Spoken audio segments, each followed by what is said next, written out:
Board Rajasthan के परीक्षा 2023 के परीक्षा आवेदन पत्र भरने शुरू हो गए हैं। ऑनलाइन भरे जा रहे हैं, जिसके लिए आपको बोर्ड की मुख्य साइट के द्वारा भी आ सकते हैं अथवा डायरेक्ट आप जो परीक्षा की जो साइट है उस पर आ सकते हैं। उसके बाद लॉगिन होने के बाद आपको यहाँ सेकेंडरी, और अगर आपका विद्यालय सेकेंडरी और सीनियर सेकेंडरी दोनों है तो आपको पहले सेकेंडरी को क्लिक करना होगा। इसमें क्लिक करते ही आपको दो ऑप्शन दिखाई दे रहे हैं, सेकेंडरी फॉर्म और सेकेंडरी लिस्ट डाटा। यदि आपने अभी तक एक भी फॉर्म नहीं भरा है तो सेकेंडरी लिस्ट डाटा में आपको कुछ भी दिखाई नहीं देगा। फॉर्म भरने के लिए आपको सेकेंडरी फॉर्म में जाना होगा। इसके बाद आप देख रहे हैं साइड में आपको फॉर्म दिखाई दे रहा है। यहाँ आपको ध्यान देने लायक बात यह है कि इस बार प्राइवेट स्कूलों के लिए और जो सरकारी स्कूल है उनके लिए थोड़ा सा परिवर्तन किया गया है। सरकारी स्कूलों में फॉर्म भरने में शुरुआत करने पर आपको स्कॉलर रजिस्टर नंबर एसआर, विद्यार्थी के एसआर नंबर के साथ साथ विद्यालय के शाला दर्पण कोड और विद्यार्थी के शाला दर्पण कोड भी आपको देने पड़ते हैं। ये देते ही जो डाटा शाला दर्पण पर है उसी डाटा को यहाँ अपने आप एंटर हो जाएंगे। लेकिन यहाँ आप देख रहे हैं मेरे सामने ये प्राइवेट स्कूल का है, सेकेंडरी स्कूल का फॉर्म है, जिसमें आपको स्वयं को ही इसमें स्टूडेंट का नाम, mother name, father name, date of birth, यहाँ जो ही आप डेट ऑफ बर्थ सिलेक्ट करेंगे अंकों में, शब्दों में यहाँ जन्म तिथि अपने आप आ जाएगी। इसके बाद कैटेगरी में देखिए आप,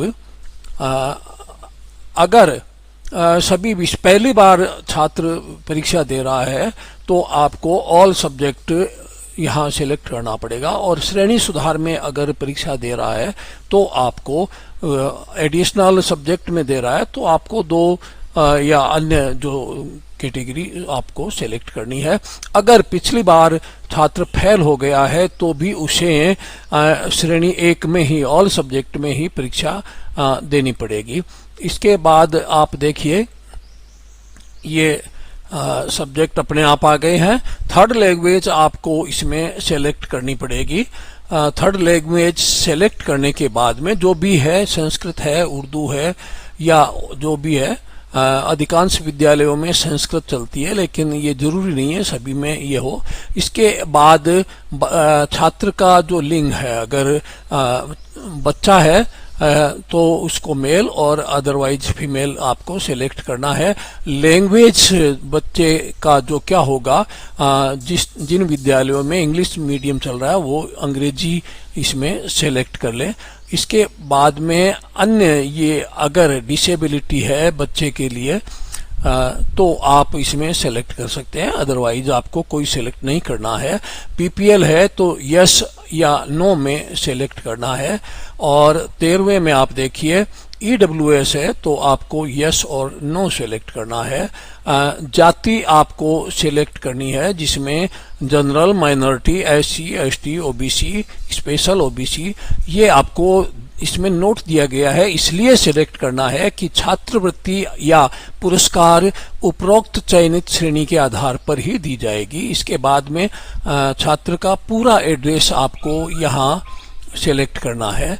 पूरा इसमें देखिए गली मोहल्ला लिखना है और स्टेट, राज्य को सिलेक्ट करना है और जिले को सिलेक्ट करना है, पिन कोड सिलेक्ट करना है, विद्यार्थी का आधार नंबर, जन आधार भी इसमें देना है। ये ऑप्शनल है लेकिन ध्यान रहे अगर आप इसमें आधार नंबर देते हैं तो आजकल डिजिटल जमाना है, इसलिए अगर आप इसमें आधार नंबर देंगे तो आपको डिजी लॉकर वगैरह में आपको मार्कशीट मिल जाएगी। इसके बाद देखिए यहाँ पर कक्षा 8वीं का आपको रोल नंबर देना है और परीक्षा का परिणाम देना है। और जिस स्कूल या बोर्ड से 8वीं परीक्षा, कोरोना की वजह से जो है 8वीं कक्षाओं में प्रमोट किया गया है, तो प्रमोट कार्ड इसमें साथ में लगाना पड़ेगा।